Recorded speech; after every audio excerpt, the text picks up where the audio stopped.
testing procedure. When this research scholar has introduced this sampling method in his research, the data should be tested by using some statistical tools, and then only the research will be a true one and it will be an unbiased one. The testing procedure involves so many steps. First thing is known as setting up a hypothesis. Hypothesis is a working idea or it is a tentative statement. That is just to guide the researcher, he should have some working idea on that particular problem.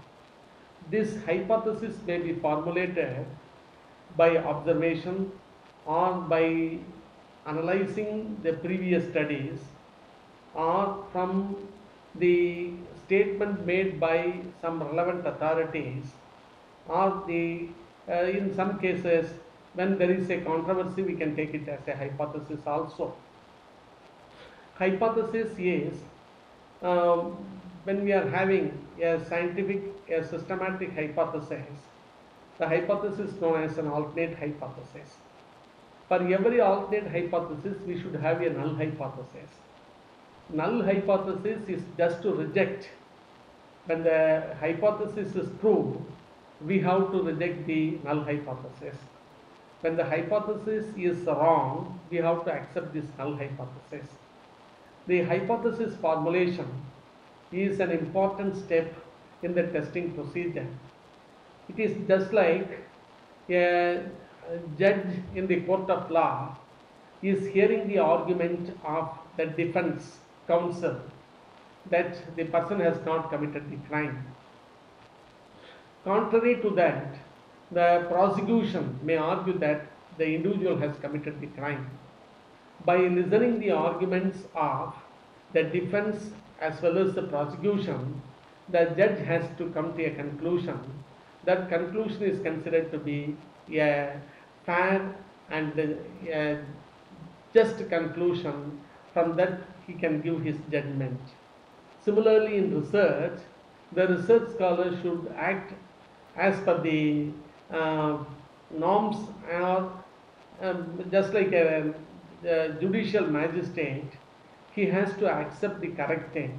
Even his hypothesis may be wrong, he has to accept that the hypothesis is wrong. His mental setup or his idea, his belief may be wrong, but when when his data is saying something else, he has to accept it. Just like a judicial magistrate, the scholar should behave, and then only the research is considered to be a relevant research, a socially relevant research, and an appropriate research. When he is forming a hypothesis and null hypothesis, he has to set up a suitable significance level. So far as the significance level is concerned, in the case of social science research, when the individual is gathering information from various persons, say for example 100 persons, we cannot say that all the 100 informations are correct. In some cases, few informations may be wrong, or the informations may not be adequate, or the information may be insufficient so far as our study is concerned. Under such circumstances, he has to select the significance level. Usually in research, in sample survey research, the significance level is, we used to set 5% significant level and 1% significant level. That means when he is gathering information, he would have committed in the case of 5%. That means the 98% of the information is considered to be a right thing. So the significance level is the most important thing. Even before analyzing the data, the scholar should fix the significance level. When he has fixed the significance level, he has to select the test criterion. When he has to select the test criterion, number of test criterions are available for large sample as well as a small sample. Since this is a sampling survey, we are saying that the sample size is less than 30. when the sample size is less than 30, the statistician has to select, when he is comparing the mean of the population or mean of two different samples, he has to resort to t-test, student t-test. The student t-test is a test to test whether the sample data is correct. For that, we are resorting to a method that is called the t-test for testing or comparing the sample of two different areas, or comparing the population mean with the sample mean. In many cases, in addition to this thing that's known as testing of the mean, we used to compare this thing that's known as a variation. When we are comparing the variations, F-test is frequently used. F-test, or popularly known as a variant test, will give an idea about, that is, from the population we can compare this thing that's known as a sample variance, or two different samples, from two different samples we can compare the variance. For that, we are using this thing that's known as test, F-test.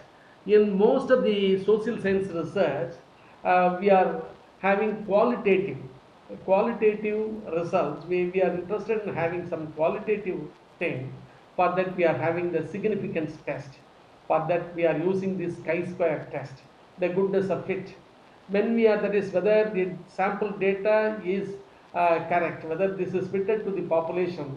For that, we are using this thing that's known as the non-parametric test called the chi-square test.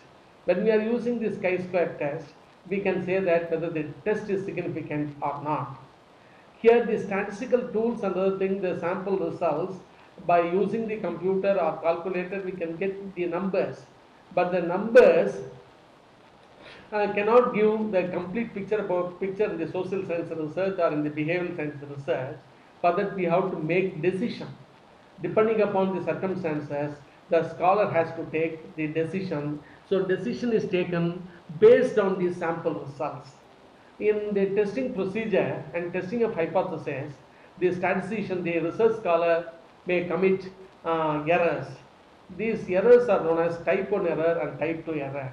Type 1 error is hypothesis is true, but the test reject it. Say the sample data reject the hypothesis, even though the hypothesis is true. This is known as the type 1 error. And the type 2 error, the hypothesis is false, but the statistical test is accepting it. So this is called the type 2 error. But in the case of probability, what we are having is probability of committing type 1 error at a certain level is called the level of significance. So here, in the case of probability sampling and the probability test of significance, there is committing of type 1 error is accepted, and if the type 1 error, when we have taken this thing, that's a significance level at 5%, the scholar or the data to the tune of 98% is correct. So committing this type 1 error is not considered to be a very big thing, contrary to committing of type 2 error. So without committing this thing that's known as the type 2 error, the research scholar should proceed, and he has to come to the conclusion whether he has to accept the hypothesis or rejecting the hypothesis. When he is accepting the hypothesis, he can conclude his research by this acceptance. When he is rejecting the hypothesis, he can formulate some more alternate hypothesis. From this alternate hypothesis, once again he can proceed with test of significance, and he can come to a conclusion. This is the way in which the testing procedure is used in the case of sampling data. In most of the research, in social science research, the scholar has no other option because the time is short, and also the budget is all by he has the budget constraint. When he has got the budget constraint and the constraint of time, he has to resort this thing that's known as a sampling technique.